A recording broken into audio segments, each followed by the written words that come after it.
burn candles, wear more clothes. Life without electricity. Throw away the iPhone. I'm starting to hate this iPhone, especially this Instagram thing. It's making so much unnecessary things that are happening. Yeah. Electricity. How to prepare your family? Is that the question? How to prepare your family for a life without electricity? Is it important to prepare a family for life without electricity? If so, what are the ways we can do this? Okay. Those kind of questions, really, you don't have to ask me. There's so many other experts. You can go to Google.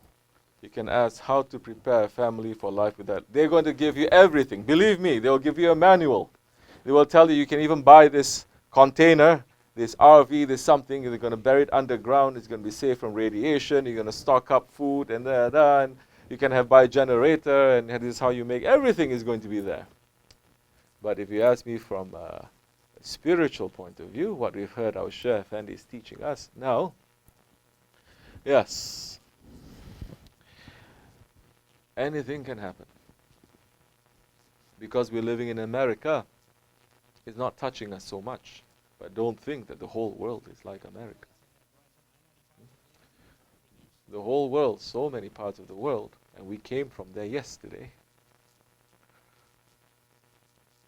Like in Pakistan, they decide now, looking at the clock, official is saying, although right now it's 11 o'clock in the morning and people only started working, we need to shut down electricity for 3 hours.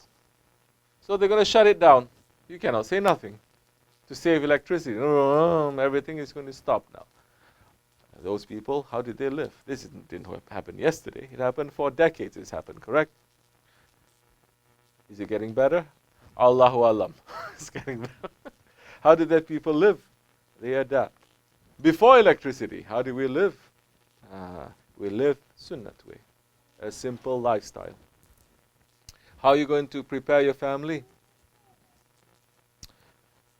Prepare them to live simple.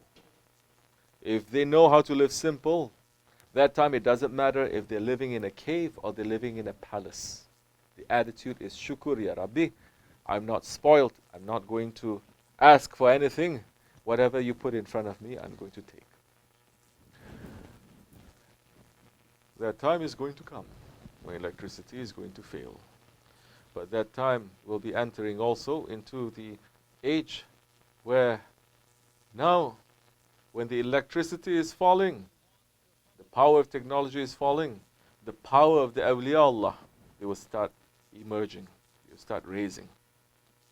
Because electricity is other kinds of creatures' powers. It's going to come down. Takbir of Mahdi alayhi salam is going to give, electricity is going to fall, technology is going to fail. That time, awliya Allah, their power is going to rise. When their power is rising, those ones who have love in their heart for the awliya Allah, those ones who are running after them, those ones who are making zikr, those ones who are collecting all the nur and all the zikr, that time, yes, they are like a generator. They will have all the electricity in the world. That time, karamat will happen. You'll be able to work, you'll be able to survive, you and your family, inshallah. So that time when the electricity is failing, it is not going to be a normal, regular time. It's going to be a time where it's very unusual. How are you going to prepare yourself for that? Number one, make sure that the family lives simple. Make sure that they are not spoiled, especially the young children. Make sure that you teach them. They cannot get everything that they want. I'm watching American parents, anything the children say, they say, yes, yes. They're like jumping, yes, what is it? Oh, what is it, honey? Yes, oh, okay, very good. Oh, wow, that's cool, that's awesome. They're speaking. Why is that? That is the way our parents teach us, our grandparents teach us? No, if anything, they say, don't speak, sit over there. They sit, the children are going to get bored. 1 year, 2 years, third year, they're going to sit and they're going to watch. Fourth year, fifth year, they're going to sit, they start thinking. After that, they start thinking, they're putting things together. That one is light years ahead in maturity in every way. And there was jumping around, everyone's jumping, yeah, what is it? Everything they say is like, they're children, they don't know what the heck they're talking about half of the time. Why are you trying to be so attentive to them? Of course, you have to love them. Of course, you cannot ignore them. But you're not going to do it the way that this country is teaching us. We are living Islam. Is that the way that the Muslims have been raised for 1400 years, raising generation after generation of leaders and warriors, intellectuals and scholars, awliya? No, it is not. So, teaching the kids that, teaching our family that, to have at least some value, because when things get tight, everyone is now going to run with their ego. What happens now? Now everything, there's chocolate. What happens when there's no chocolate now? Or there's only one chocolate. But I'm looking at these kids, alhamdulillah, they're raised properly, because now we're throwing chocolates to them. We're watching the younger one and the older one. We're throwing chocolate to the younger one. The older one gets it. What does the older one do with it? He took it and he gives it to the younger one.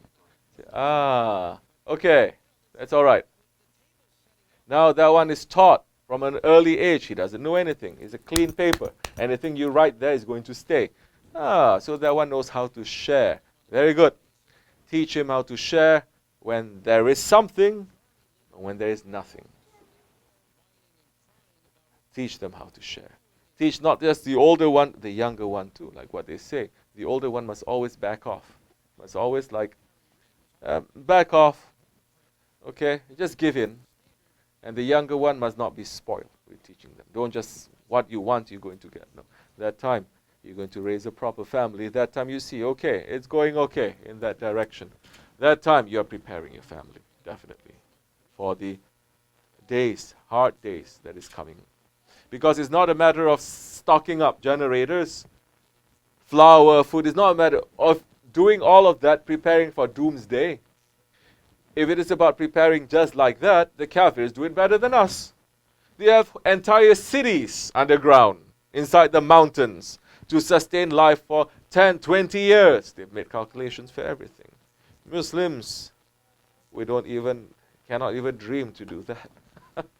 But those ones, they are not going to survive. They are not. Because unusual days, they are ahead. Now, so the preparation is not physical preparation. It is a spiritual preparation. And if you're able to do that, then that time, yes, that's a time of karamats. That is the time as it was with the Holy Prophet ﷺ. They were so hungry, yeah? They didn't have food, correct?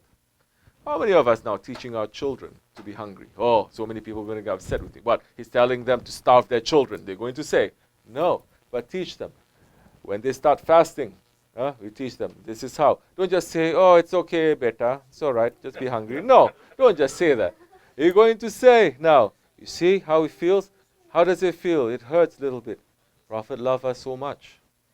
He was fasting like this too. He was fasting and he was not eating for days. When he was eating just one day. And your kid is going to say, really? He says, yes. You know why he did it? So that we can live properly. So that we can have Islam. Then they start to fall in love with the Prophet ﷺ at such an early age. But Prophet ﷺ, when Sahabi Kiram, they were so hungry. I remember one hadith years ago I read. I just remember today. One time. They never go around to ask for food also. There was one person, one Sahabi, he had some food in the house. And there was, I believe there was one high-level Sahabi that was there. Abu Hurairah radiallahu an. He has not eaten for over 3 days. He's just standing like that, not saying anything. Hoping, inshallah, that companion comes out and seeing his condition, he's going to invite. But the companion did not pass by. So he's just standing like this. Imagine, put yourself there. It's funny, but it's not funny. Right? Imagine 3 days we're not eating. Standing there like this, Holy Prophet says, Ya Abu Hurairah. Says, what's happening? He says, Holy Prophet, you know, as you know. He says, we are both, so many of us, we're not having eaten for days. Okay, he says, come. They go to a place. So many Sahabis, they were there, like this. The owner does not have anything. Just have one bowl, fill it up with milk, goat's milk. First he gave to the Holy Prophet ﷺ. He drank, he passed it. See, this is sunnah too. Who does this in the masjids now? Taking water and passing it to each other? None, except for our Dergahi, alhamdulillah. Big sunnah in that. He drinks, Bismillah, pass it.